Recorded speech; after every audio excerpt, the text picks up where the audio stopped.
여러분, 지난 영상에서 근육이 줄어들면 혈관이 먼저 약해진다는 이야기를 차분하게 나눴었죠. 오늘은 그 다음 단계인 혈관을 실제로 지켜주는 방법은 무엇인가, 이 질문에 대한 가장 현실적인 해답을 준비했습니다.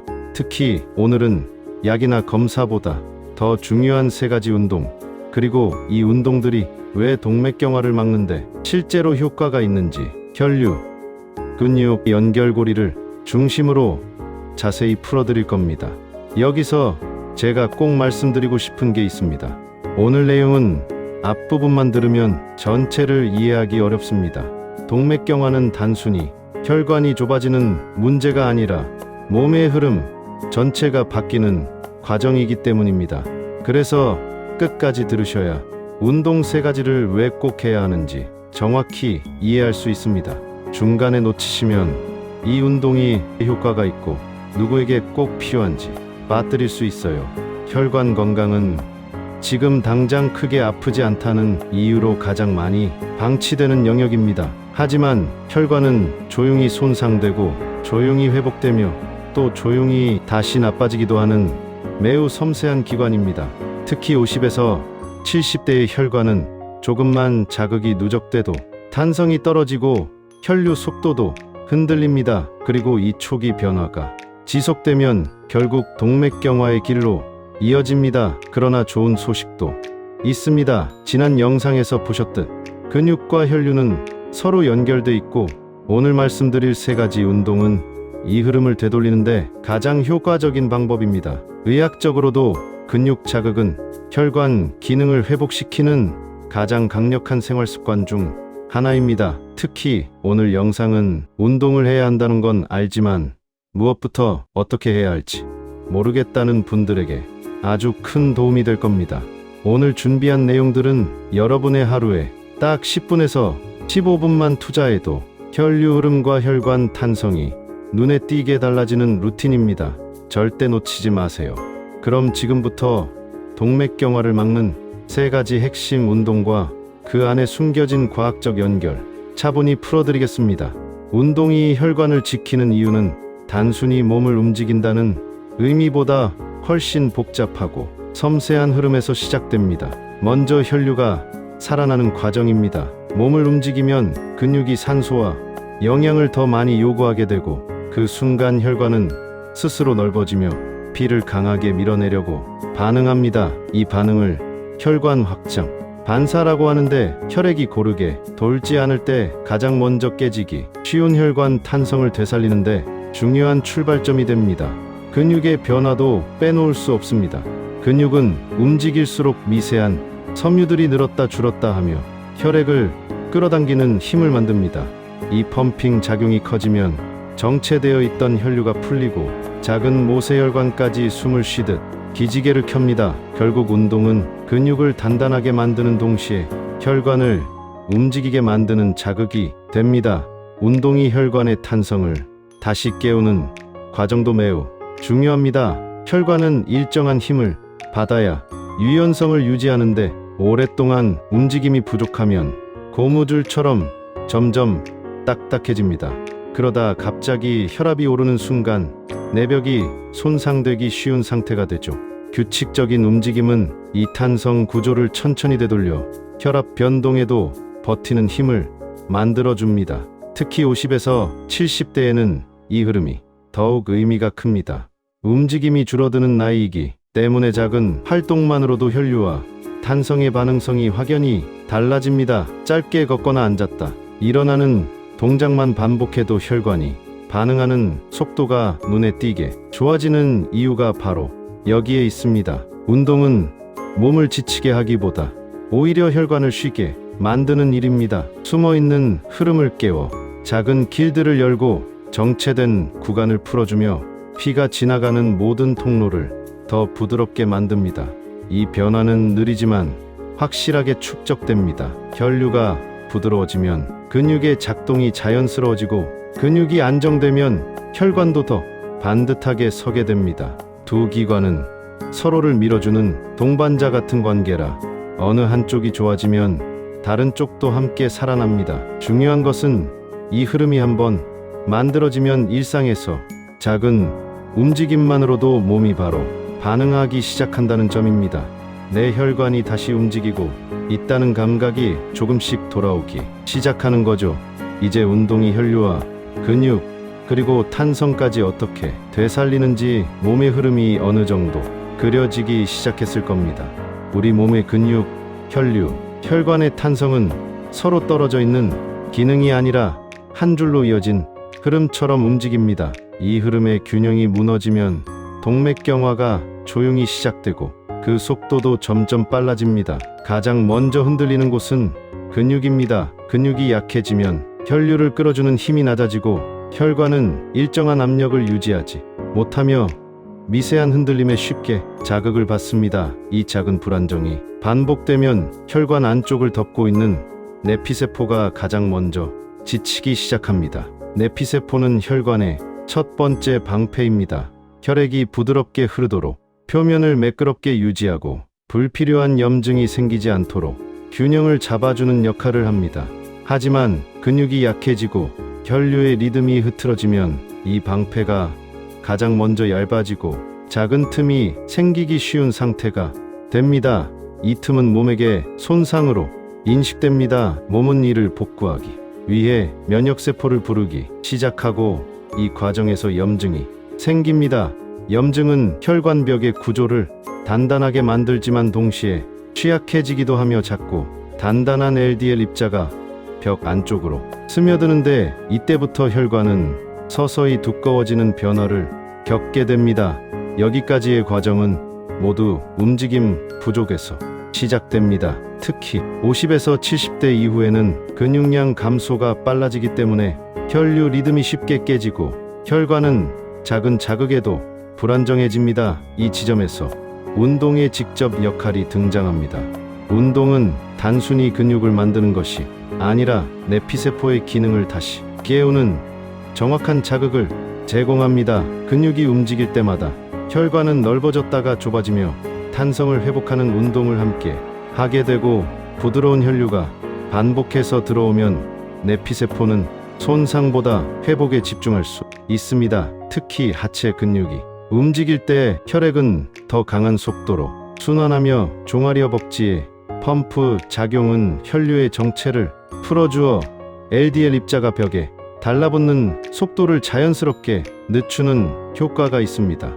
부드러운 흐름은 혈관벽의 미세한 손상을 줄이고 염증이 오래 머무르지 않도록 돕습니다. 또한 운동은 혈액 안에 지질 입자 크기를 더 큰 형태로 변화시키는 기전을 촉진합니다. 큰 LDL 혈관벽을 쉽게 통과하지 못하기 때문에 지질이 벽 안으로 스며드는 초기 단계를 조용히 늦춥니다.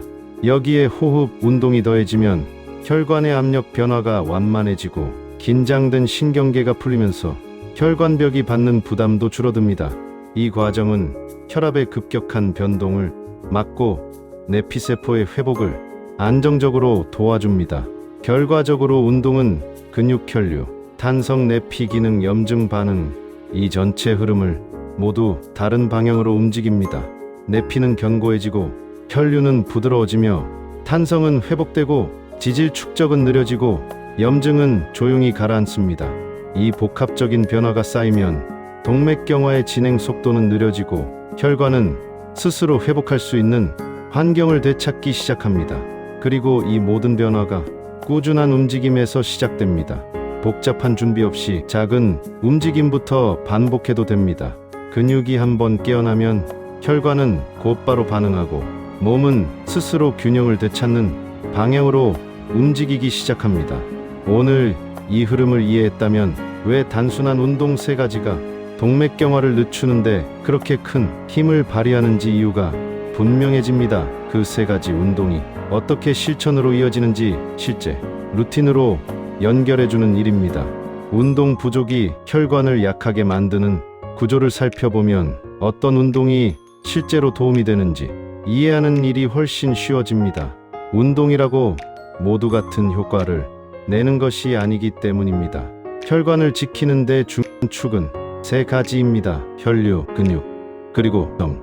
이 세 가지 흐름이 동시에 살아나야 동맥경화의 진행을 실제로 늦출 수 있습니다.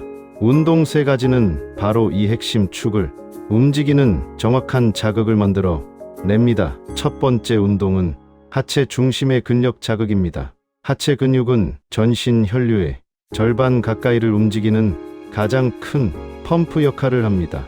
의자에서 일어나는 동작처럼 간단한 움직임도 허벅지와 엉덩이, 관절을 강하게 자극하며 혈관을 넓히고 혈류 속도를 빠르게 만듭니다. 이 과정에서 혈관 안쪽에 미세한 흐름이 부드러워지고 내피세포가 안정적으로 자극을 받게 됩니다. 근육이 늘어날 때와 수축할 때는 혈관도 함께 반응합니다.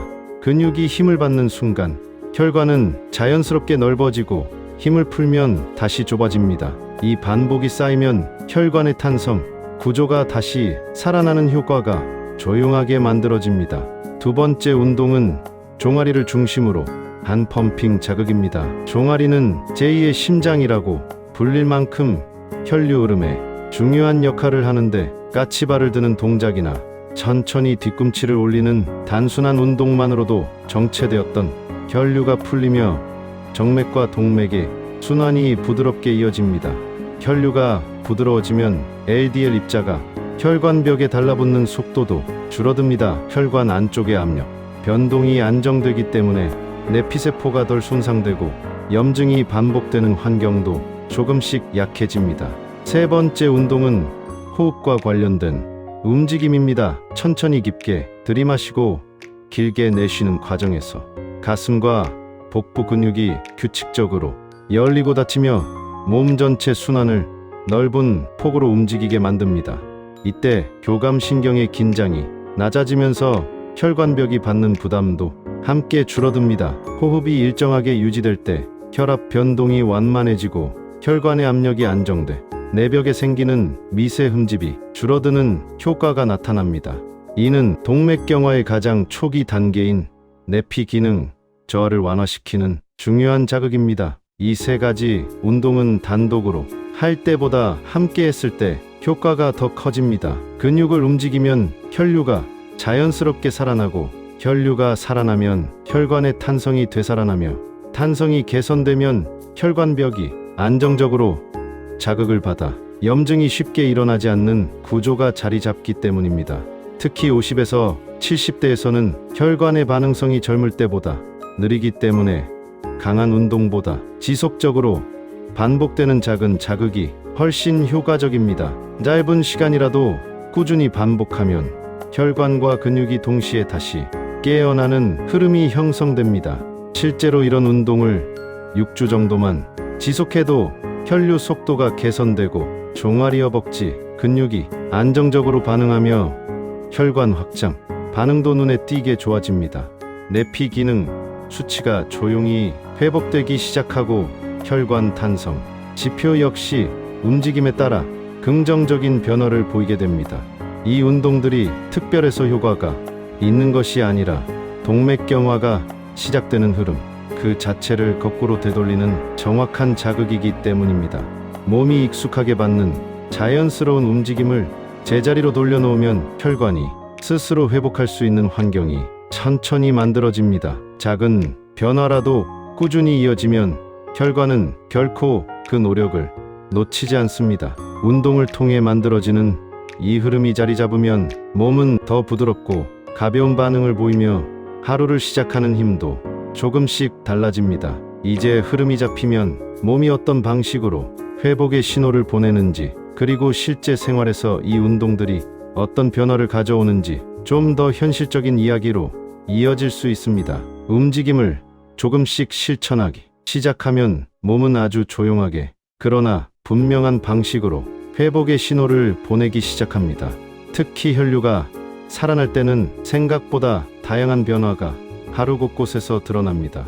가장 먼저 느껴지는 건 아침의 가벼움입니다. 평소보다 몸이 덜 붓고 기상 직후의 뻣뻣함이 조금 줄어드는 경험을 많은 분들이 이야기하십니다. 밤새 굳어있던 관절과 근육이 일찍부터 움직일 준비를 하게 되면서 혈관이 빠르게 안정되는 흐름이 만들어지기 때문입니다. 걸을 때의 느낌도 조금씩 달라집니다. 평소에는 힘이 빠져 발이 끌리던 분들도 종아리와 허벅지가 단단한 지지대를 세우기 시작하면 발끝이 바닥에 걸리는 일이 눈에 띄게 줄어듭니다. 이건 혈관과 신경의 흐름이 제자리로 돌아온다는 아주 긍정적인 신호입니다. 숨의 깊이가 달라지는 것도 많이 경험하십니다. 호흡이 얕아지면 몸은 계속 긴장 상태를 유지하고 혈관은 쉽게 수축하게 되지만 운동을 반복하면 숨을 들이마실 때 가슴과 배가 더 부드럽게 열리고 내쉴 때는 긴장이 조금씩 풀립니다. 이 과정이 누적되면 혈관 압력의 급격한 변동이 줄고 두통이나 먹먹함 같은 증상도 서서히 완화됩니다. 피로감도 흥미롭게 변합니다.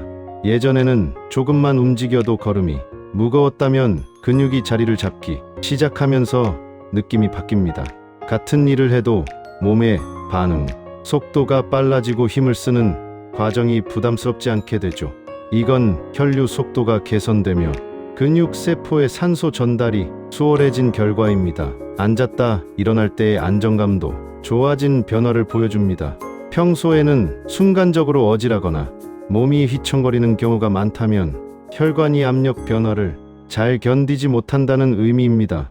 하지만 운동이 누적되면 혈압 조절 능력이 안정적으로 자리 잡아 일어날 때의 흔들림이 눈에 띄게 줄어듭니다. 식사 후의 컨디션에서도 은근한 변화를 느끼실 수 있습니다. 평소보다 덜 졸리고 식후에 다리가 무거워지는 현상이 완만해지는 경험을 하게 되는데 이 역시 혈류가 특정 장기로 몰리지 않고 고르게 순환하기 시작했다는 몸의 긍정적 반응입니다. 잠드는 방식도 달라집니다. 운동을 통해 혈관의 긴장이 풀리고 교감신경이 잦아들면 침대에 누웠을 때 몸이 내려앉는 느낌이 훨씬 빨리 찾아옵니다. 잠드는 데 오랜 시간이 걸리던 분들도 빠르게 이완되는 달라진 흐름을 느끼게 됩니다. 이 안정된 수면은 다음날 혈관 회복에도 중요한 기반이 됩니다. 여기서 한 가지 중요한 점이 있습니다. 몸은 회복할 때 항상 조용한 신호를 먼저 보냅니다. 극적인 변화보다 아주 미세한 편안함, 작은 감, 부담이 줄어드는 느낌들이 하나씩 모여 혈관에 큰 변화를 만들어냅니다. 특히 50에서 70대 시청자분들은 통증이 사라지는 것보다 덜 불편해지는 것이 훨씬 먼저 나타납니다. 이건 회복이 느리다는 뜻이 아니라 몸이 안정적으로 근본 구조를 되돌리고 있다는 아주 건강한 과정입니다. 운동을 2주 정도 이어가면 몸은 분명하게 메시지를 보냅니다. 계단을 오르는 속도가 조금 편해지거나 아침에 신발을 묶을 때 허리가 덜 당기거나 손발이 차가운 느낌이 줄어드는 변화를 느끼게 됩니다. 이 모든 신호는 혈관이 스스로 탄성과 흐름을 찾아가는 과정에서 나타나는 자연스러운 결과입니다. 이런 미세한 변화들을 가볍게 넘기지 않으셨으면 합니다. 몸이 보내는 작은 신호가 혈관 건강을 되돌리는 가장 강력한 증거이기 때문입니다. 운동이 단순한 습관이 아니라 혈관의 구조를 바꾸는 실질적 자극으로 작용하고 있다는 뜻이죠. 이제 이런 변화가 어떤 루틴으로 이어져야 몸의 좋은 흐름을 꾸준히 유지할 수 있는지 하루 생활 속에서 자연스럽게 적용할 수 있는 실천법으로 이어가면 더 큰 효과를 만들 수 있습니다. 이제 몸이 보내는 회복 신호를 꾸준하게 유지하기 위한 3단 실천 루틴을 정리해드리겠습니다. 이 루틴은 어렵지 않고 하루 15분이면 누구나 할 수 있도록 가장 효율적인 흐름만 담았습니다. 많은 분들이 운동을 시작할 때 어디서부터 해야 할지 모르겠다고 하시는데 이 루틴은 그런 혼란을 없애주기 위한 가장 단순한 구조입니다. 준비, 순환, 탄성. 이 세 단계만 기억하시면 됩니다. 1단계 혈류를 먼저 깨우는 준비 루틴. 혈관과 근육이 굳은 상태에서 바로 운동을 시작하면 무릎, 허리 종아리에 부담이 쌓이기 쉽습니다. 그래서 첫 단계는 몸을 따뜻하게 만들기 위한 준비 시간입니다. 손목, 발목을 천천히 돌려 모세혈관 열기, 가슴을 열어주는 스트레칭 2-30초, 어깨 등을 부드럽게 풀어 호흡 안정하기. 이 정도의 가벼운 움직임만으로도 혈관의 첫 반응이 깨어나고 근육이 움직임을 받아들일 준비가 됩니다. 준비 루틴이 잘 되면 다음 단계에서의 통증, 피로가 크게 줄어듭니다. 2단계 혈관을 직접 여는 순환 루틴. 이 단계는 혈관 탄성과 혈류 속도를 직접적으로 개선하는 핵심 단계입니다. 제자리 무릎 들기 2, 30회, 종아리 펌핑 10에서 15회, 가볍게 걷기 또는 제자리 걷기 1, 2분. 이 간단한 움직임들이 혈관 내 압력, 변동을 안정적으로 만들어 LDL이 혈관벽에 붙는 초기 과정을 느리게 만드는 효과가 있습니다. 많은 분들이 이 정도 운동으로도 변화가 있나요?라고 묻지만 혈관 건강의 핵심은 강도가 아니라 리듬입니다. 작고 가벼운 반복이 내피세포를 안정시키고 혈류 흐름을 부드럽게 만들어줍니다. 준비 루틴으로 몸이 따뜻해진 상태에서 이 순환 루틴을 하면 다리가 가벼워지고 발끝이 따뜻해지는 변화를 대부분 경험하게 됩니다. 3단계 근육을 잡아주는 탄성 루틴 7, 8분. 이제 혈류가 살아난 상태에서 근육을 부드럽게 자극해 혈관을 지지하는 구조를 만들어주는 단계입니다. 특히 허벅지, 엉덩이, 종아리 근육은 혈관의 압력 변동을 견디는 힘과 가장 밀접하게 연결되어 있습니다. 의자 스쿼트 5, 7회, 카프레이즈 10회, 엉덩이 등을 잡아주는 힙힌지 8에서 10회. 이 동작들은 동맥경화를 막는데 필수적인 혈관 탄성 회복에 직접적으로 관여합니다. 중요한 건 과도한 힘이 아니라 정확한 작은 움직임입니다. 근육이 안정적으로 수축하고 풀릴 때 혈관은 부드럽게 열리고 닫히며 자연스러운 탄성 패턴을 되찾습니다. 3단 루틴이 만드는 실제 변화. 이 루틴을 2주 정도 이어가면 아침에 뻣뻣함이 줄고 종아리 발끝의 차가움이 완화되고 숨의 깊이가 훨씬 편안해지는 초기 변화가 나타납니다. 한 달이 지나면 혈관의 압력 변동이 완만해지고 하루 피로가 덜 쌓이는 느낌이 오며 밤잠이 훨씬 수월해지고 아침 컨디션도 안정됩니다. 무엇보다 중요한 건 이 루틴이 근육, 혈류 탄성, 내피 기능이라는 혈관 회복의 핵심 흐름을 하나로 연결해준다는 점입니다. 하루 15분이지만 몸의 리듬을 되돌리는데 상당히 강력한 효과를 가집니다. 이 흐름을 이해하셨다면 오늘 배운 루틴을 일상 속에 자연스럽게 녹여 부담 없이 실천할 수 있는 생활 적용법으로 이어가 보겠습니다. 동맥경화가 특별한 상황에서만 생기는 문제가 아니라 우리 몸의 작은 흐름 변화 속에서 조용히 시작된다는 점이 분명하게 느껴지실 겁니다. 근육, 혈류, 탄성 흐름처럼 연결되어 있어 한 부분이 약해지면 다른 부분도 함께 흔들립니다. 하지만 이 흐름은 반대로 하나가 살아나기 시작하면 다른 요소들도 천천히 되살아나는 방향으로 움직입니다. 오늘 소개한 3단 루틴은 힘들게 하는 운동이 아니라 혈관이 좋아하는 자극을 하루에 한 번 부드럽게 되돌려주는 과정입니다. 아주 작은 실천이지만 혈류가 안정되고 근육이 반응하기 시작하면 몸은 그 변화를 금방 기억합니다. 실천하신 분들이 가장 먼저 경험하는 변화는 아침의 가벼움, 다리의 묵직함 감소, 숨이 조금 더 편안해지는 감각입니다. 이런 미세한 변화들은 수치보다 더 정확한 회복의 신호입니다. 몸은 좋아지기 시작하면 좋아지려는 방향으로 계속 움직습니다. 지금 느끼는 작은 편안함이 그 신호입니다. 만약 어디서부터 시작해야 할지 막막했다면 오늘 안내해드린 준비 순환 탄성의 3단 루틴만 그대로 따라 하시면 충분합니다. 하루 15분이지만 혈관이 스스로 균형을 되찾는 아주 강력한 기반이 됩니다. 여러분이 직접 느끼는 변화도 꼭 들려주세요. 아침의 가벼움, 다리의 따뜻함, 피로감이 줄어드는 느낌 등 작은 변화라도 댓글로 남겨주시면 다른 시청자들에게 큰 힘이 됩니다. 그리고 오늘 배운 혈관의 흐름은 겉으로 보이지 않는 합병증의 시작과도 밀접하게 연결되어 있습니다. 눈에 보이지 않지만 조용히 진행되는 변화들이 몸 곳곳에서 신호를 보내기 시작하거든요. 다음 영상에서는 혈당이 높지 않아도 시작되는 합병증 3가지를 생활 속에서 어떻게 조기 신호로 감지할 수 있는지 차분하게 풀어드리겠습니다. 오늘 배운 혈관의 흐름이 왜 이 합병증들과 직접 연결되는지까지 쉽게 이해하실 수 있도록 준비했습니다. 좋아요, 구독, 알림성 여러분의 건강 루틴을 꾸준히 이어가는 데 도움이 되는 작은 약속입니다. 정확한 지식, 실천 가능한 건강, 튼튼 건강입니다.